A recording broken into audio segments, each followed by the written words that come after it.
মিঠুন চক্রবর্তীর সুরক্ষা সে সময় একটা হিট ছবি। মুম্বাইয়ের চান্দে ভ্যালি স্টুডিওতে শুটিং করছিলেন মিঠুন চক্রবর্তী। সেখানে একদিন হঠাৎ মহানায়ক উত্তম কুমার সশরীরে উপস্থিত।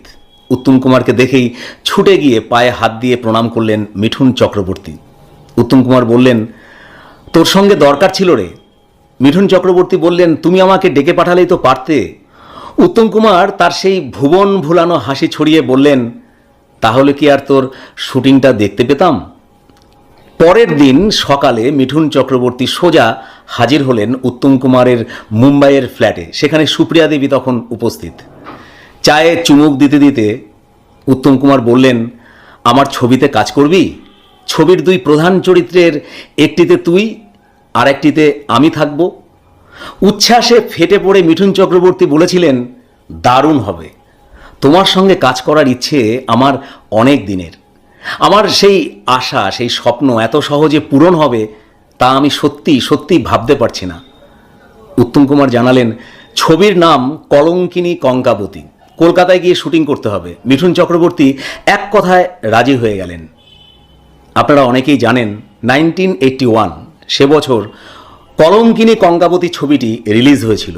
পরিচালক ছিলেন উত্তম কুমার এবং তার ঘনিষ্ঠ বন্ধু পীযূষ বসু। পীযূষ বসুর আকস্মিক মৃত্যুর কারণে ছবিটি শেষ পর্যন্ত পরিচালনা করেছিলেন উত্তম কুমার স্বয়ং। জমিদার রাজশেখর পালের ভূমিকায় উত্তম কুমার এবং ছেলে শশাঙ্ক শেখর পালের ভূমিকায় মিঠুন চক্রবর্তী দুরন্ত অভিনয়, তাদের সেই দুরন্ত অভিনয় দর্শকদের মুগ্ধ করেছিল। উত্তম কুমার প্রায়ই বলতেন, ক্যামেরায় ডিরেক্ট লুক দেওয়া একেবারেই ঠিক নয়। তাকানোটা হবে স্লাইট লেন্সের পাশে।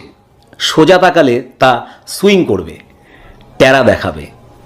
তা মিঠুন চক্রবর্তী সারা জীবন ধরে কিন্তু মহানায়ক উত্তম কুমারের কাছ থেকে শেখা এই তাকানোর ধরন অনুসরণ করে গেছেন। মিঠুন চক্রবর্তী আরও বলেছেন, দাদার কাছ থেকে শেখা আন্ডার প্লে আর লাউড অ্যাক্টিং কিভাবে করতে হয় তা কাজে লাগিয়েছিলাম অমিতাভ বচ্চনের সঙ্গে অগ্নিপথ ছবিতে।